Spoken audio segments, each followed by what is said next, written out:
Like, that's alright, that's right. It just sounds like somebody would be peeing in the background. Okay.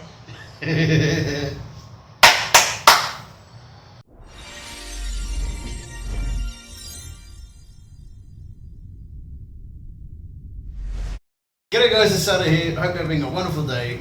I'm still not into that intro, but that's what we've got for now. I need to think of something, but we shall continue. So I recently got a message through my Satta TV Facebook, and I'll leave the name unmentioned, just more out of respect than anything. He may not want his name on there, but we'll see. You can leave a comment down below. You know who you are. And he asked about how to rent here in Manila specifically. Now, I'm not a huge expert. I have now been in 3 condos here, and one of those I have organized myself. So, like I said, I'm not going to be a huge expert, but I can help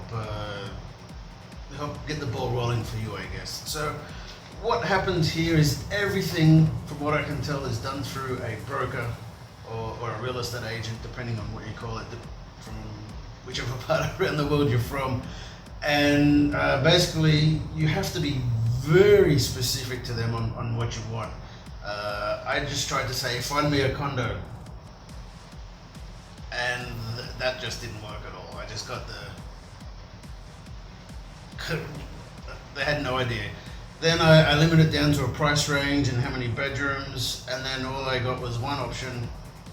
And then I said, can you give me a list of all of the condos that you have in your listings between this price and this price, and this many bedrooms and this many bedrooms, with furniture, without furniture, and anything between. There are some that are considered not fully furnished, which my condo, which you've seen in another video, is considered not fully furnished, but it was pretty close. So there's no complaints there. The other thing is, you're looking at 3 months in advance, which is like crazy. Normally it's just, for me, I think it's in Australia it's 4 weeks in advance, but we do weekly rent, not monthly rent. So that was something a little new to me. Now you're looking at, for somewhere around this size, is about 650 US a month, around the 300, around the 30,000 peso, around the 30,000 peso mark a month, and then you've got water and electricity on top of that, and that's pretty much it. Now the water, for what me and Pam use, is around 600 a month, 400 a month, and 500. So anywhere between 400 and 600 a month, and I take big showers, 20-minute, half an hour showers almost every day. That's my quiet time. That's a lot of thoughts get put through, but that can be for another video. And Pam takes like 10-minute showers once or twice a day. I think twice a day, but that doesn't matter. 3 times a day. Wow. Lucky you're not in Australia, that'll be big bills. And then electricity, we normally run 1 air conditioner at a time. We've got one right here, which I've turned off so I didn't wreck the video, and there's another one in there. And I use that overnight so I can get a good night's sleep, otherwise I get too sticky and sweaty. And Pam doesn't really run the air conditioner much for the day, very often if at all. We have a dryer that we use a little bit, not a lot, maybe once, twice every 2 weeks or something like that. And that the bill I think was 5,000 to 6,000 pesos, 3, 6, 9, 12, 15, which about 150 Australian, so it'd be about 120 US for electricity per month. Which for the electricity back home in Australia, that would be wonderful. I believe I think it was around $1,500 every 3 months for the electricity back in Australia. So I'm getting a little sidetracked, I guess. So the other thing is that I can't stress enough. Now, for me in Australia, and from what I've seen in America, it's always you find a place and then find a job. Well, generally speaking, you'd have a job and then you find a place, you know. But moving here, you need to know that the traffic sucks. Like, you just have no idea. Maybe the 101 coming into LA or coming out of LA at the 4:30 mark, It's like that Monday through Saturday, from about 5:30 in the morning to about 10 o'clock at night. It's just packed. No, you won't see it on this angle, but you can see it over there. But it's a Sunday here, and there's still traffic, but not a lot. To put it in perspective, from where we live in Eastwood to Makati, which is where all the places they go to are at, it's only about 10 or 12 kilometers away, which I think is about 8 miles. It's not that far, but through the weekday, if you can do that trip just one way in an hour and a half, it's considered a good trip. So, you know, when you work here in Manila, like Makati, Eastwood, Marikina, I don't know, there's a lot. I still haven't got them memorized, whatever. And then you can't just live 5k, 10k away and then just you will have a nightmare going to work every day on the way there, on the way back.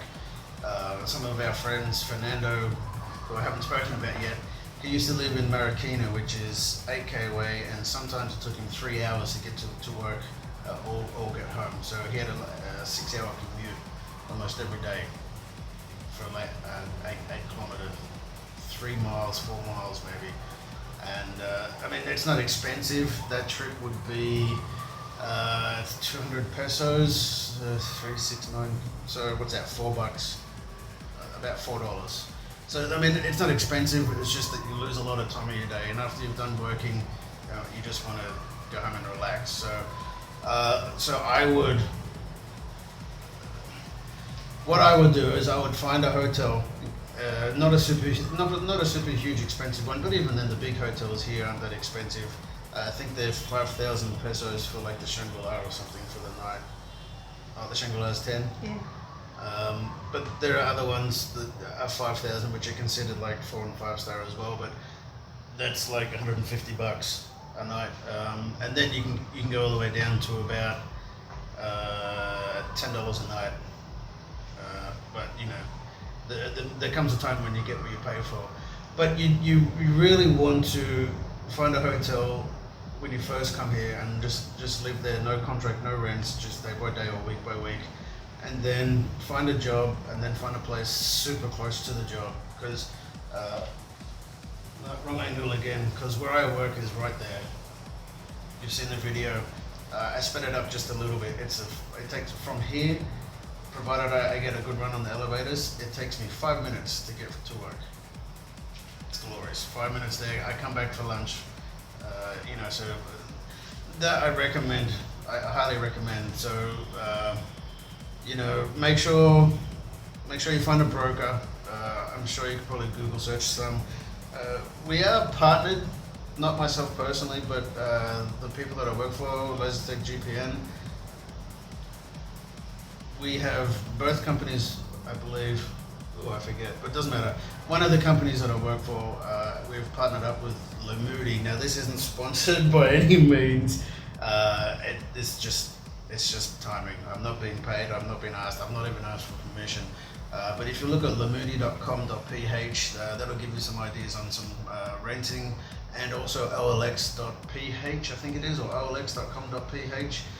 You can find a lot in there. Actually, I was looking for Pam, her sister's looking for a place, and I was finding places for like $3,500 a month for like a 1-bedroom apartment. They're not the best looking places, and they're not in the safest areas too, especially if you're a foreigner. So that's the other thing you have to be careful of too. Some of the places, Philippines, great place, but then just like everywhere else in the world, there are some places where you just do not want to go to as a foreigner. So you just need to be careful of that. So, you know, what's it, Mandalin? It doesn't matter. So I think I've spoken for a little bit too long, so you've probably switched off by now, but yeah. Find the job, then find the apartment via a broker. Everything that you go through on OLX and Lamudi, any website that you find, they're the two biggest ones here. you ring up and speak to a broker. Now be careful, just be careful when you speak to a broker, because they're just in for the hustle. Once you've found your condo, then they just disappear and don't help. So when you're filling out the contract, make sure to get the number to the owner, because that'll speed up everything a lot. The other thing is that you have to get a checking account, and getting a bank here is rather difficult, but if you stick to it, you can find one. I personally found it easiest at BDO, because you need to fill out your 30 checks, not 30 checks, it's like 28 checks, no, it's months. You have to fill out like 9 or 10 checks, so they already have it like prepaid, and nobody does PayPal, nobody does electronic payments. It's a cash system over here. So anyway, look, I hope that helped. Any questions, ask below. If I don't know it, I'll ask some of my friends who have places here, and my fiance, she'll probably answer a couple of the questions as well. Hope it's been helpful. Thank you for watching. Please like, comment, subscribe, and I shall see you in the next video.